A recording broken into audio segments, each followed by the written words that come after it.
ভাষাকে অষ্টম তফসিলভুক্ত আনার জন্য লড়াই সংগ্রাম চলছে, চলবে। কুরবানি ভাষা রক্ষার দাবিতে লড়াই চলছে, চলবে। চন্দ্রপুর এলাকায় আমাদের উড়িষ্যায়, এদিকে পুরা টোটাল ঝাড়খণ্ড, ওয়েস্ট বেঙ্গলের বিভিন্ন জেলা, দিল্লি পর্যন্ত বিভিন্ন জায়গায় বিভিন্ন সংগঠন, আদিবাসী কুর্মী সমাজ শুধু নয়, বিভিন্ন সংগঠনে আজকে আমরা কালা দিবস পালন করছি। এইটা যারা শিক্ষিত ছেলে ছেলে বেচারা যারা বক্তব্যটা শুনছেন তারা ভালো করে নোট ডাউন করে রাখবেন। এটা হয়েছে ভারতবর্ষ স্বাধীন হল 1947 সালে, আর 47 সালের পরেই 1950 সালে তখন ইলেকশন হয়, নমিনেটেড এমপি ছিল। আর নমিনেটেড এমপিরা সেই তখন 1950 সালের 6 সেপ্টেম্বর 550 নম্বর এসআরও ছিল, স্টেট রিলিজ অর্ডার। সেই এসআরও রিপোর্টে এরা ওইখানে ঠিক করলো যে কুর্মীকে বাদ আরো বেশ কিছু জাতিকে বাদ দিয়ে এরা একটা এসটি লিস্ট বার করলো।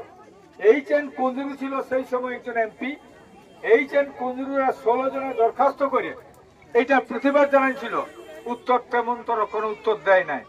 তো আজও আমরা সেই লড়াই লড়ছি এবং ওই দিনটাকে, সেটা ছিল কবে, 1950 সালের 6 সেপ্টেম্বরে আমরা বাদ পড়ে যাই। তাই ওই 6 সেপ্টেম্বরকে আমরা বছরে বছরে এই দিনটাকে কালা দিবস হিসাবে পালন করি। অনেক লোকেই জানে না কেন কালা দিবস পালন করা হয়। তা আজ আমাদের যে দাবি, মূল দাবি হচ্ছে কুর্মী জাতিকে এসটি তালিকায় তালিকাভুক্ত করা, কুরমালি ভাষাকে অষ্টম তফসিলিভুক্ত করা এবং আমাদের নেগাচারী ধর্ম সারনা ধর্মের কোর্স চালু করা। একটা হচ্ছে কি, এখন প্রাইমারি সেকশনে অর্ডার এসেছে, বিভিন্ন হেডমাস্টাররাকে লিখিতভাবে দিতে বলেছে যে কত ছেলেই সাঁওতালি পড়বে। তা আমরা কিন্তু সবাইকে বলেছি দরকার কি করে কুরমালি ভাষায় পড়াশোনা করবে। সাঁওতাল দেরও হয়েছে, সাঁওতাল হয়ে গেছে আমাদের এই বছরে কুরমালি ভাষায় আমাদের পঠন পাঠন শুরু হবার সবকিছু অর্ডার নির্দেশ চলে এসেছে। তো আমাদের ছেলেরা, কিছু ছেলে এখনো কলেজে পড়ছে, অনেক ছেলে এমএ করছে। আমি বলবো আমাদের ছেলেরাও যেন এই কুরমালি সাবজেক্টে পড়াশোনা করে এবং গায়েও যেন পড়াশোনা হয়। তাহলে এই যে ভাষাটা, আজকে আমরা এই ভাষাটা অষ্টম তফসিল ভুক্ত করতে বলছি। বিভিন্ন স্টেটের 3-4টা স্টেটেই যদি সব ইউনিভার্সিটিতে চালু হয় তাহলে এটা আর কেউ রুখতে পারবে না। আমাদের একদম এই জাতিটা অষ্টম তফসিলভুক্ত হবে কি কোনো চিন্তা নাই, এই লড়াই আমাদের চলছে। তো বন্ধুগণ, আমরা আদিবাসী কুর্মী সমাজের যে আন্দোলন, এই যে করম পরব আমাদের কোনো ছুটি ছিল নাই। আমরা এতদিন জেনেছি ছুটি হয়তো আমাদের দুর্গা পূজায়, ছুটি হয়তো আমাদের কালী পূজায়, ছুটি হয়তো সরস্বতী পূজায়, ছুটি হয়তো জন্মাষ্টমী, ছুটি হয়তো বিভিন্ন ইয়েতে, কিন্তু আমাদের কোনো পরবের ছুটি ছিল নাই। এই প্রথম সরকারি ছুটি হলো করম পরবে। এইটার জন্য আমরা লড়াই করেছি, আমাদের কেস হয়েছে অনেক ছেলের। তো আমরা চাইছি সেইটাই যে আমরাও কিন্তু আমাদের জাতিসত্তাকে বাঁচাবার জন্য এবং স্বাভিমান বাঁচাবার জন্য, একটা জাতিসত্তাকে বাঁচাতে গেলে সরকারের নিয়ম হচ্ছে এই জাতিগুলার কি কি কারণ আছে, এদের বিয়া শাদী পরব তিহার কেমন হয়। তাই এইটা হচ্ছে কালচারাল রিপোর্ট। এই কালচার রিপোর্টের মাধ্যমে আমরা কিন্তু সেইটাই জানাতে চাইছি সরকারকে এবং সরকারের জানা দরকার। তো আজ আমরা এইটা প্রত্যেকটা ব্লকে প্রত্যেকটা জেলায় আজকে ঝাড়গ্রামে বড় মিটিং আছে এই কালা দিবসে, আবার আগামীকাল বড় মিটিং আছে, প্রত্যেকটা জায়গায় ডহরে করম হচ্ছে।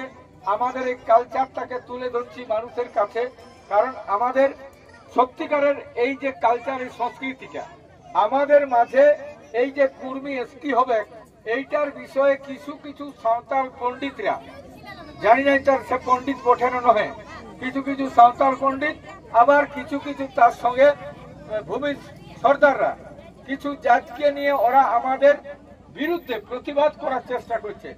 আমরা বলি প্রত্যেকটা জাতি তার জাতিসত্তা রক্ষা করুক, আমরা কিন্তু কোনো একটিও সাঁওতালদের বিরুদ্ধে একটি কথা উচ্চারণ করি নাই, আমরা কোনো ভূমিজের বিরুদ্ধে একটা কথা বলি নাই, আমরা কোনো বাউরি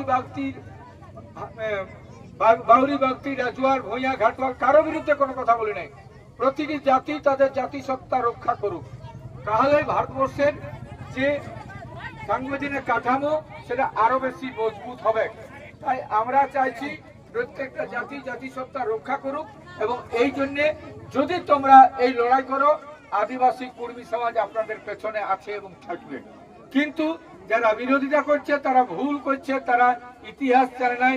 ইতিহাস জানুক, তারা অনেক সেন্সাস রিপোর্ট পড়তে হবে, অ্যানথ্রোপোলজি সার্ভে অফ ইন্ডিয়া কি বলছে সেটা জানতে হবে, সোশ্যোলজিস্টের থিসিস গুলো জানতে হবে, ওইগুলো জানলেই বুঝতে পারবে, কোনো তর্কের কোনো দরকার হয় না। আমরা এত বোকা নয় যে এটা আমরা বললেই তাহলে আরো একটা জাতীয় আমরা গ্যাস্টি করো, সবাই বলবে গ্যাস্টি করো, এরকম হয় নাই। একটা জাতির তার জাতির কাঠামো থাকা চাই, সেই জাতিসত্তার কি কি ভাষা ধর্ম সংস্কৃতি তার সেন্সাস রিপোর্ট চাই। তো বন্ধু সব সবাইকে বলেছিল 1931 সালে যে জাতিটা যারা ছিল প্রিমিটিভ ট্রাইব 1931 সালে সেইটাকেই কিন্তু ওরা 1950 সালে বলেছিল এইটাকে এসটি করাবে, কিন্তু আপনাকে বাদ পড়ি যায়। তার লড়াই করছি আমরা, তো এইটাই কারো দুঃখাবার নাই আর কারো আমরা লুটেও লিছি না। তাহলে দেখুন কারো লুটছিও নাই, কারো বলিও নাই, তাহলে ভাই তোমাদের অসুবিধা কোথায়?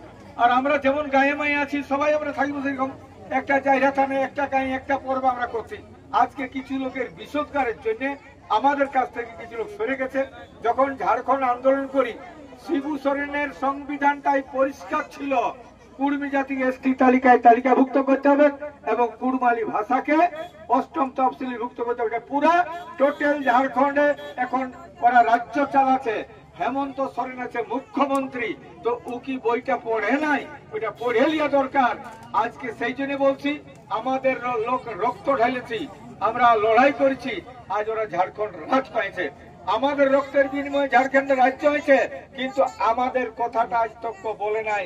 তাই হেমন্ত সোরেনকে আমি বলবো, আজকে তুমি যদি যোগ্য পুত্র হও আমাদের শিবু সোরেনের, তাহলে তুমি শিবু সোরেনের রক্তে যা বলেছিল এবং শিবু সোরেন যা ভাবেছিল যে বৃহত্তর ঝাড়খণ্ড রাজ্যের কথা এবং সেইখানে কুর্মী জাতির জাতিসত্তার কথা বলেছিল, সেগুলো তুমি রক্ষা করবে, এটাই আমাদের বলার।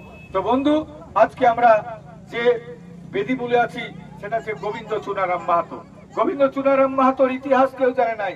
আমরা যদি না পড়াশোনা করতি তো গোবিন্দ চুনারাম আমরাও জানছি নাই। কারণ আমরা জানি একই সঙ্গে 1942 সালে এই পুলিশের গুলিতে মারা গেছে, আর মাতঙ্গিনী হাজরাও পুলিশের গুলিতে মারা গেছে। ওর কিন্তু সারা কলকাতা সারা ভারতবর্ষে ওর মূর্তি স্থাপন আছে সে মাতঙ্গিনী হাজরা। কিন্তু আমাদের গোবিন্দ চুনারাম আমাদের কুর্মী ঘরের ছেলে বলে এদের কোথাও নাই, কোনো মূর্তি ছিল নাই। সত্যিকারের যদি অজিত মাহাতো আজকে যদি লড়াই না করতো এই মূর্তিগুলো হতো নাই। তো সেদিন আমরা লড়াই করেছিলি বলেই আমাদের ওইখানে যেদিন আমাদের ইয়া ছিল কি বলে বাল্যকাল, সেই দিনটা পায়রাই যাতে ছিল আমাদের মাননীয় আমাদের মন্ত্রী সন্ধ্যা আর ইয়া ছিল সুজয় ব্যানার্জি। দাঁড়াইকে মাল্যদান করলো আর এবং শপথ করলো আসছে আমার মূর্তি করব। তো যে মূর্তি হয়েছে, যে কোনো উপায়ে মূর্তি হইলো, আমাদেরকে এইটাই ভাবতে হবে যে আজ এই পুরুলিয়ার হিত গৌরব, পুরুলিয়ার মানুষের যে মানে যে কাঠামো, পুরুলিয়ার যে ইতিহাস, পুরুলিয়ার যে সাহিত্য, সমস্ত ঘুরাই নিতে হবে। এবং আমাদের ছেলেকে বলবো এইরকম কিছু বই লিখুক যে এখানের ইতিহাসটাকে তুলে ধরবো। কারণ এখানে ইতিহাসকে তুলে ধরে নাই। এখানে এক সবর স্বাধীনতা সংগ্রামী ছিল সবর, এই সবরের ইতিহাস আমরা জানি নাই, এগুলো আমাদের জানতে হবে। এইখানে ছিল জিলপা লায়া, এখানে ছিল আমাদের জিলপা লায়া কি সত্তা ছিল ভুলে যাচ্ছি। আচ্ছা হোক, মানে এইখানের ইতিহাস জানতে গেলে এখানে বহু লোক শহীদ হয়েছে, আমরা কিন্তু তাদেরকে জানি নাই।